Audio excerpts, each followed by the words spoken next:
You also do the judging. Yeah. Do you know Chop does it says head judge, FMB Yes. judge. Yes, and that's kind of when, I guess that's how we, in a way, met first at Crankworx. You were a bit out there judging. Yeah. So yeah, man, what's going on with that? I mean, it's good to, how do you get into it? Yeah, I've got a lot of, I'm spinning a few plates, but awesome ones. And I am, so I am the head judge of the FMB tour as well. So yeah, I'm like quite, I'd say, important person. So I'm like a career decider, really.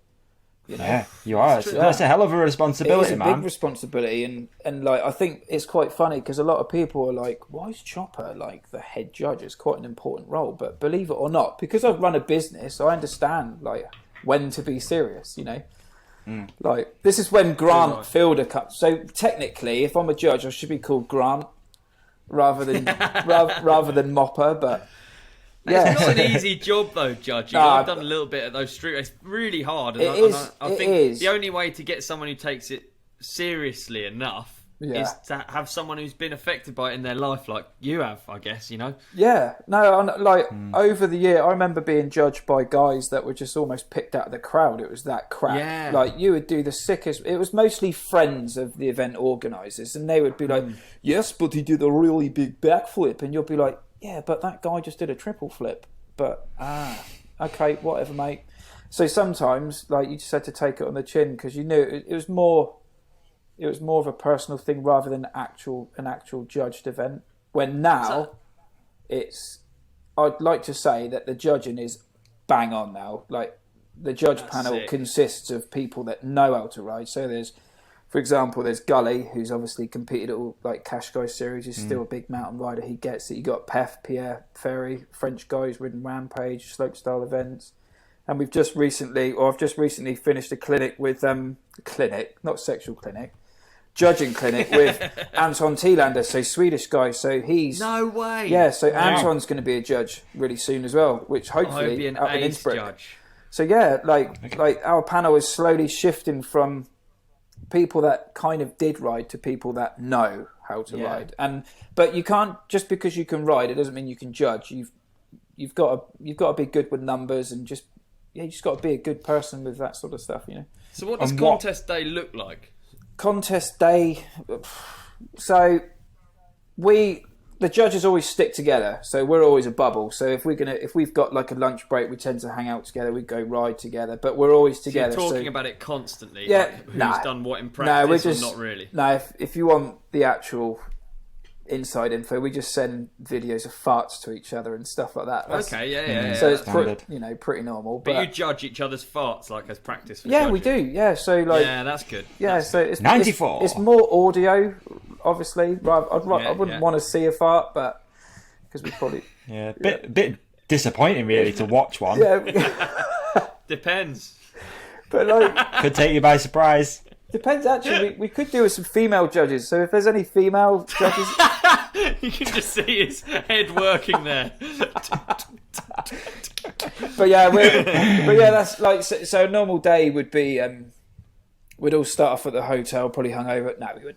Start off at a hotel, we'll go down to the event, and then we always do a course walk. And if one of the riders can ride the course as well, that always helps because we know which is the tougher parts. Like Pierre would normally ride it, or Anton wants to start riding the course this year as well. Yeah. And then it's really important like that we do watch practice days because that makes us, when we're judging, gives us a good idea on what the riders are potentially going to do.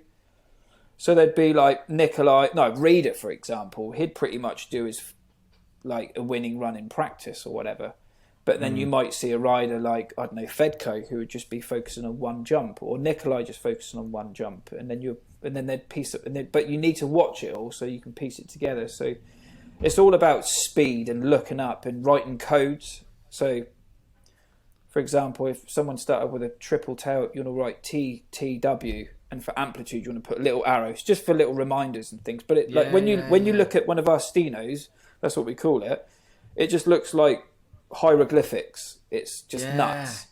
So, and then that's when you compare riders and blah, blah, blah. So it's really important that you get everything down. Oh, God. That's why we've got 4 judges, and each judge has a monitor as well. So if they've missed anything, I'd radio through to production and just say, look, guys, we need a a replay on hit number 3. We weren't sure if he slipped his pedal or whatever it was. Right, got you. But but with judging now, like the level is insane, and the only way that you can separate the riders, like especially say podium, is through execution or overall impression. Like they're so on it. Like yeah. I mean, there's the occasional pedal slip, and that could cost you winning the Triple Crown.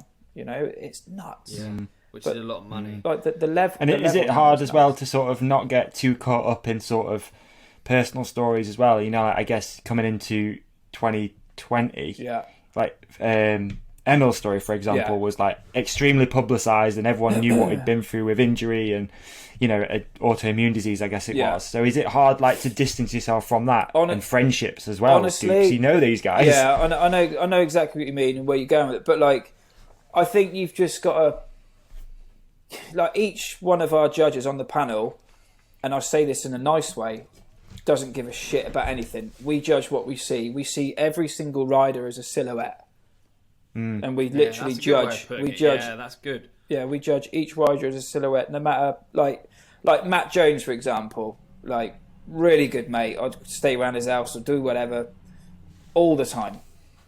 But when it comes to judging, he's going to be judged like everyone else. You know, that's just the way it is. Oh, Davey's gone. Your video's gone. Has it? Yeah, your video has gone. Can you see it, Ollie? It's just me and you then. Yeah, I can see it. You're good. Oh, okay.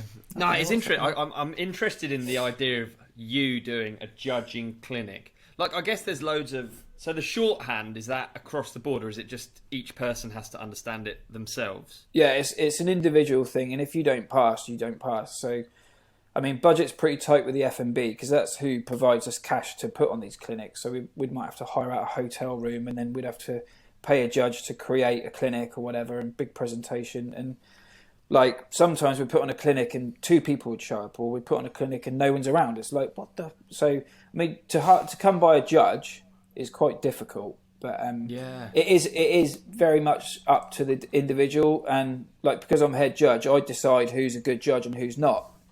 And it's the biggest factor is like being able to separate like the friendship with judging, if you know what I mean. Like the last thing we want is any biased like judges on our panel. Like, it won't work. Like back in the old days, like I was talking about, like that was what it was all about. It was very, he's got a Red Bull helmet, he's in, you know. And there was blatant examples of that at Whitestyle. Like Andrea would he would deliberately not do it right, like a full jump, like a full run, sorry, and they'd just put him through when there was another guy from, I don't know, Middle Earth who would have done a sick run and he didn't make it. It's like, what the hell? It was back then it was real, like, come on guys. But now it's all sorted, and each guy on the panel is it's great. It's great for our sport. That's cool. It is good. Hey, check out this segue. You're both gonna be impressed with this segue. All right. So that's not the only judging you've had in your life, is it?